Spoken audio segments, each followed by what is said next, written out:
Baiklah, saya akan mempresentasikan best practice saya dengan judul Upaya Pelestarian Bahasa Pasan melalui Piknik Emas. Mengapa saya mengangkat judul ini? Karena bahasa Pasan oleh anak-anak kita masih dianggap kuno, tidak modern, tidak mengikuti tren. Nah, fenomena sekarang,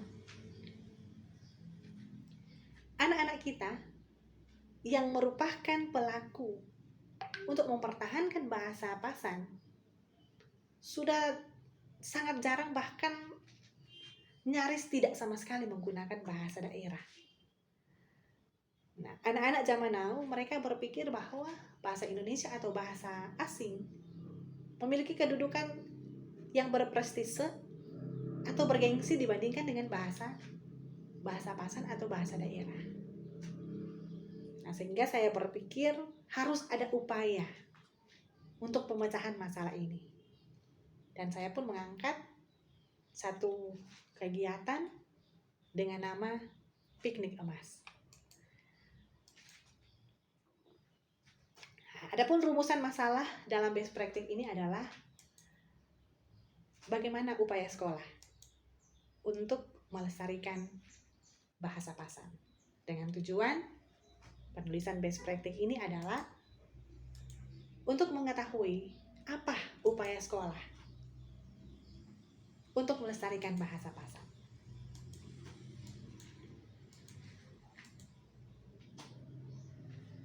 Piknik Emas ternyata memiliki manfaat baik kepada siswa, guru, maupun saya sendiri sebagai peneliti atau penulis. Bagi saya sebagai peneliti, manfaatnya adalah menambah keilmuan dan wawasan kebahasaan saya, dan saya bisa mengetahui perkembangan bahasa Pasan. Sedangkan bagi siswa lebih bersemangat dan gembira belajar di luar sekolah dan memudahkan mereka untuk memahami materi yang diberikan. Sedangkan bagi guru adalah guru lebih merdeka menyampaikan materi yang disesuaikan dengan situasi tempat dan minat siswa. Nah, kemudian metode yang digunakan dalam penelitian ini adalah membiasakan diri menggunakan bahasa Pasan dalam pergaulan atau percakapan sehari-hari, dan masukkan pelajaran bahasa Pasan ke dalam kurikulum sekolah. Selanjutnya, membentuk komunitas belajar bahasa Pasan dan membiasakan diri berbahasa Pasan dalam pergaulan sehari-hari. Kemudian langkah-langkah yang ditempuh adalah kami membawa siswa untuk mengunjungi dan belajar dari orang tua yang dianggap paham tentang bahasa Pasan. Nah, kemudian secara merdeka siswa berdialog dengan narasumber, dan setiap pertemuan ada tema materi yang menjadi acuan untuk percakapan langsung. Kemudian tempat dan waktu, tempat di Kebun Lumpvias, dan kami melaksanakan kegiatan ini setiap hari Selasa dan hari Jumat. Mengapa kami memilih hari Selasa dan hari Jumat? Karena hari Selasa menggunakan pakaian bebas rapi, hari Jumat anak-anak menggunakan pakaian olahraga, sehingga memudahkan mereka untuk berada di kebun atau belajar di kebun.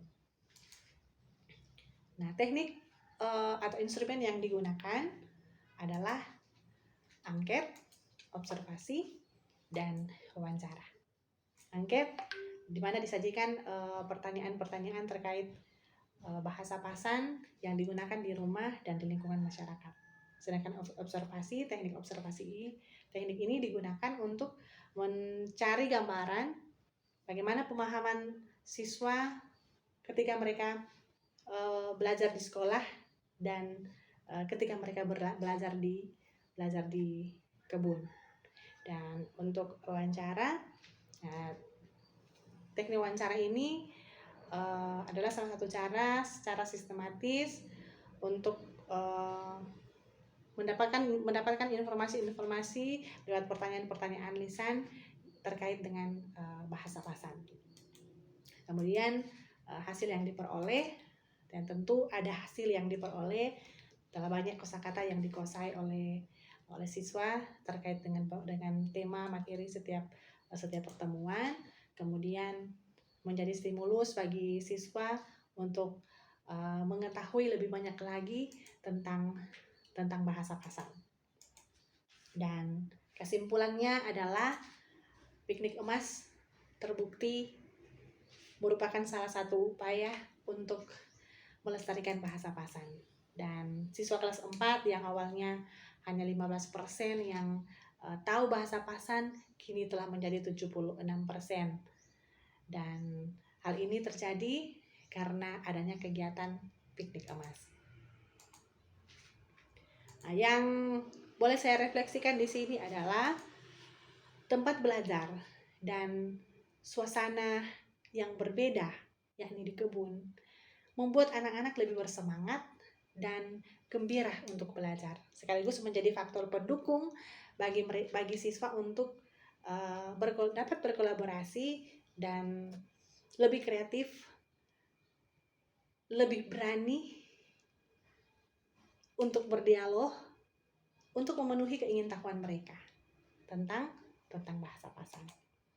Dan yang perlu saya rekomendasikan di sini adalah piknik emas untuk melestarikan bahasa daerah. Sekolah-sekolah dapat melakukan kegiatan piknik emas.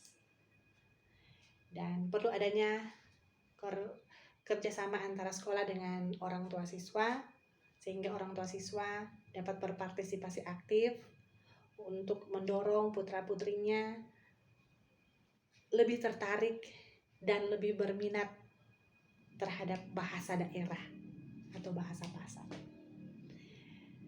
Demikian paparan saya tentang best practice yang saya tulis, dan saya tahu ini masih jauh dari kesempurnaan, masih banyak kekurangan di dalamnya. Untuk itu mohon masukan-masukan, koreksi dari teman-teman guru, Bapak Ibu Kepala Sekolah, guna untuk melengkapi best practice saya ini.